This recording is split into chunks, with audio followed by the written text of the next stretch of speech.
चीन न सिर्फ बौखलाया हुआ है बल्कि भारत की रणनीतियों के साथ साथ अब चीन भी अपने नए पैतरों को आजमाने की कोशिश कर रहा है। दरअसल एलएसी पर लगातार भारत के हाथों पिटने के बाद चीन अब पुरानी चालें चलने लगा है। जानकारी के मुताबिक चीनी सेना ने एलएसी पर लाउड स्पीकर लगा दिए ताकि उनके जरिए प्रोपेगेंडा किया जा सके और भारतीय सैनिकों का मनोबल गिराने की कोशिश चीन कर सके। इस बीच में इसके जवाब में भारत ने भी लाउड स्पीकर लगा दिए हैं। सूत्रों के मुताबिक R9 टीवी को मिली जानकारी के हिसाब से पूर्वी लद्दाख से सटी एलएसी पर चीन ने हाल में ही एक लाउड स्पीकर लगाया जिस पर पंजाबी गाने चलाए जाते हैं। जानकारी के मुताबिक विवादित फिंगर एरिया में चीन की पीएलए सेना ने ये प्रोपेगेंडा लाउड स्पीकर का किया है क्योंकि यहां पर सिख या फिर पंजाबी सैनिकों के पलटन तैनात है और ऐसे में चीनी सेना साइकोलॉजिकल प्रेशर के तहत इस तरह के गाने बजा रही है। फिंगर एरिया में भारत और चीन की सेनाओं के बीच जबरदस्त टकराव की स्थिति अभी भी बनी हुई है। 8 से 9 सितंबर को दोनों देशों के बीच में फिंगर 3 से लेकर के 4 के बीच जबरदस्त तरीके से फायरिंग भी हुई और बताया जा रहा है कि दोनों देशों के सैनिकों ने जबरदस्त हवाई फायरिंग की। और इन तमाम चीजों के बीच में चीन का जिस किस्म का प्रोपेगेंडा सामने आ रहा है, दरअसल आपको याद होगा या फिर हमने खबरों के जरिए आपको बताया कि किस तरीके से 1962 में भी चीन ने ऐसे ही प्रोपेगेंडा के जरिए से भारतीय जवानों को साइकोलॉजिकल प्रेशर में लेने की कोशिश की थी या उन्हें डिस्ट्रैक्ट करने की कोशिश की। और ऐसी स्थिति में जबकि अब चाइना एक नए प्रोपेगेंडा की तरफ बढ़ता हुआ दिख रहा है, मगर उसकी काट भारतीय जवानों ने भारतीय वायुसेना की तरफ से भी ढूंढा गया और ऐसे में जवाब के तौर पर या इधर से भी लाउड स्पीकर लगा दिया गया है।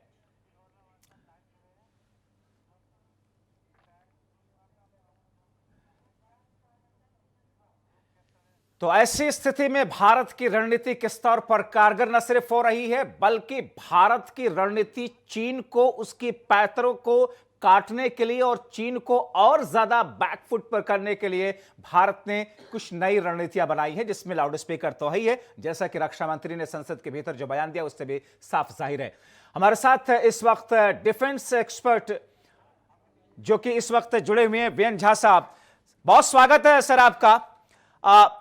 चीन की चालाकियों और पैतरों को लेकर के 1962 से लेकर के इस वक्त तक आपने सारी चीजें देखी। ये लाउड स्पीकर के जरिए जो चालबाजी चीन करने की कोशिश कर रहा है, इससे ऐसा नहीं लगता कि बहुत बचकाना हरकतें भी चीन कर रहा है, बौखलाया हुआ है चीन? जी हाँ, बिल्कुल सही कहा आपने। ये सच्ची बचकानी हालत है। अब बताइए, सीमा पे जहाँ पे दोनों सेनाएं आमने सामने खड़ी हैं, eyeball to eyeball situation है, कभी भी सिचुएशन एस्केलेट हो सकती है। अब इसमें ये बचकानी जो हरकत है कि लाउड स्पीकर लगा के वो पंजाबी गाना बजाते हैं और उसके बीच-बीच में वो वहाँ से अनाउंस करते हैं कि आप यहाँ से चले जाओ या आप हमसे नहीं जीत पाओगे या आप सब मारे जाओगे। ये सब क्या चीज़ है? मतलब चीन कितना नीचे गिर सकता है। तो ये एक तरह तक एक हद तक ये इसको आप सह सकते हैं, कुछ दिनों छोड़ दिया था भारत ने। लेकिन जो बीच में जो वो प्रोपेगेंडा जब बात करना शुरू करते हैं, तो तब लोगों का यहाँ पे भी खून खौलता है, कहता है कि हम अभी कुछ कर बैठेंगे। तो इसीलिए अपने तरफ से भी लाउड स्पीकर लगा दिया है, ज़्यादा वोल्टेज का लगा दिया हुआ है कि खास करके जब वो प्रोपेगेंडा करते हैं, उस टाइम में हमारे गाने चल रहे होते हैं, तो वो आवाज़ हमारे तक नहीं पहुँच पाती है, जो उनकी आवाज़ है।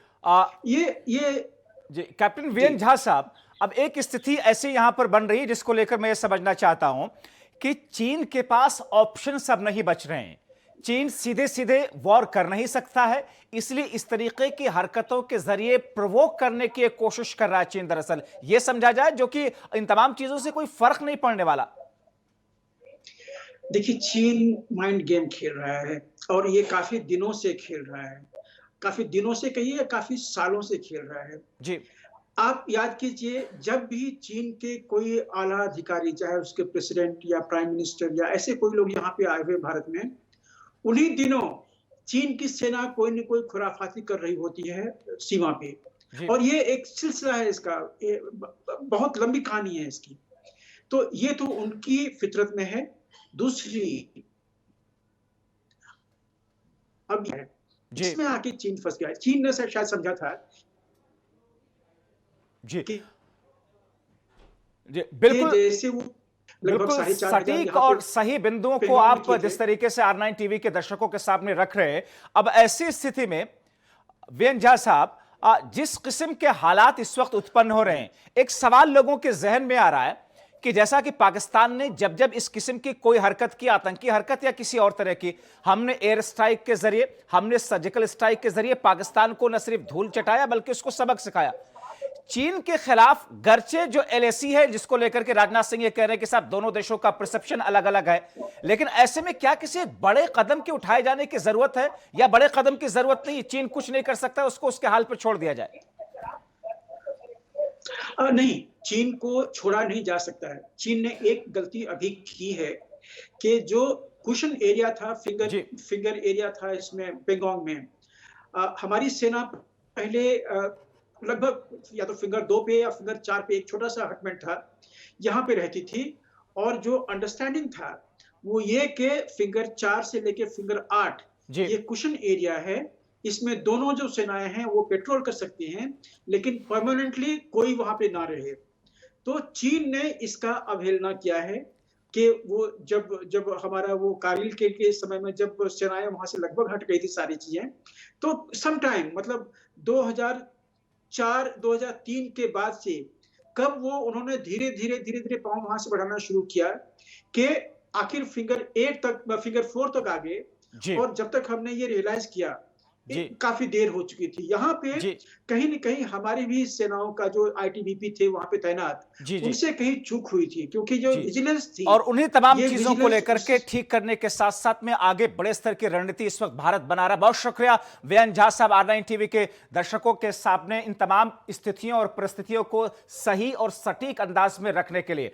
मगर इस बीच में भारत अपनी तैयारियों को और ज्यादा मजबूत, सख्त और तेज कर रहा है, चाहे वो राजनीतिक तौर पर विपक्षी पार्टियों के साथ बैठ करके बातचीत करके एक नई रणनीति बनाने के लिए कॉन्फिडेंस में लेने की बात हो, या सरहद के ऊपर जिस तरीके से हमने वहां पर सेना की तैनाती की, वहां पर जो साजो सामान पहुंचाए जा रहे हैं उसको और ज्यादा मजबूत करने की स्थिति। मगर इस वक्त मौजूदा वक्त की सरकार, रक्षा मंत्री से लेकर के विपक्षी पार्टियों के बीच में जो कुछ एक समन्वय की स्थिति चल रही है, आइए सीधे रुख करते हैं अपने सहयोगी अमित दुबे की तरफ, जो कि हमारे साथ में इस वक्त दिल्ली से जुड़ रहे हैं। अमित, इस बीच में ऐसी खबरें न सिर्फ रही बल्कि इन तमाम चीजों को लेकर के पहले विपक्ष ने कुछ सवाल किए, उसके जवाब पार्लियामेंट के अंदर दिए गए, मगर विपक्ष को भी चूंकि देश का मसला है साथ में लेकर के भरोसा जीत करके सरकार कोई कदम आगे उठा रही है। कल एक सर्वदलीय बैठक हुई और उसके बाद में आज फिर राजनाथ सिंह ने पार्लियामेंट के अंदर अपना बयान दिया। इन तमाम चीजों के बीच में एक समन्वय बनता हुआ बना, और आगे के संकेत क्या दिख रहे हैं आपको? देखिए, कहीं ना कहीं जिस तरह से चीन को लेकर विपक्ष चाहता था कि हालांकि मंगलवार की बात करें तो रक्षा मंत्री ने पहले ही लोकसभा में अपना बयान दिया था, राज्यसभा की बात करें तो आज फिर एक बार रक्षा मंत्री सामने आए, उन्होंने स्पष्ट किया कि चीन के साथ किस तरह के हालात बने हुए, दोनों सेनाएं आमने सामने हैं, कुछ भी कर गुजर जाने के लिए हमारी सेनाएं तैयार है।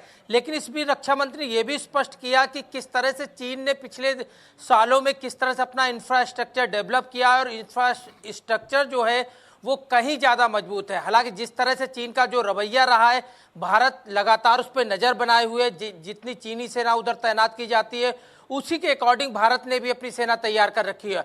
और यही नहीं, अगर हम केंद्रीय रक्षा बजट की बात करें तो इस बार का रक्षा बजट जो है पहले की बजट की तुलना में लगभग दो गुना किया गया है। काफ़ी कुछ इंफ्रास्ट्रक्चर भारत की तरफ से डेवलप हो चुका है, जब से तनातनी चल रही उसके बाद से डेवलप हुआ है, और आगे भी भारत सरकार की मंशा है कि चीन का जो इंफ्रास्ट्रक्चर है उसके जवाब में भारतीय इंफ्रास्ट्रक्चर पूरी तरह से तैयार हो। जहां तक सेनाओं की बात है कि किस तरह से अब लाउड स्पीकर को लेकर राजनीति चल रही है, चीनी सेनाओं ने लाउड स्पीकर लगाए हैं और खास तौर पे फिंगर 4 के उस पॉइंट पे लगाए जहां पे हमारी पंजाबी बटालियन तैनात है, वहां पे लगाए गए। भारतीय सेना की तरफ से भी ज्यादा मजबूत और सख्त अंदाज में अब भारत अपनी रणनीतियों को बना रहा है। बहुत शुक्रिया अमित दुबे इन तमाम जानकारी के लिए। तो कुछ ऐसी स्थिति है एलएसी को लेकर के चीन और भारत के बीच में कि अगर चीन कोई चाल करता है तो उस चाल के काट में बड़े स्तर पर न सिर्फ रणनीतिक तौर पर हमारी स्ट्रैटेजी मजबूत होकर के बनती है, बल्कि उसका डिप्लॉयमेंट, उसका एग्जीक्यूशन सरहद पर भी एलएसी पर देखने को मिलता है। इसी के साथ यहां पर रुकेंगे एक छोटे से ब्रेक के लिए, और ब्रेक के बाद आपको बताएंगे कि मौजूदा वक्त में पार्लियामेंट के सेशन में भारतीय रक्षा मंत्री की तरफ से राज्यसभा से लेकर के लोकसभा में किस किस तरह के जवाब दिए गए, क्या क्या बातें कही गई, और विपक्ष अब क्या संतुष्टि के साथ में पूरे समन्वय के साथ मौजूदा वक्त की सरकार के साथ खड़ा है।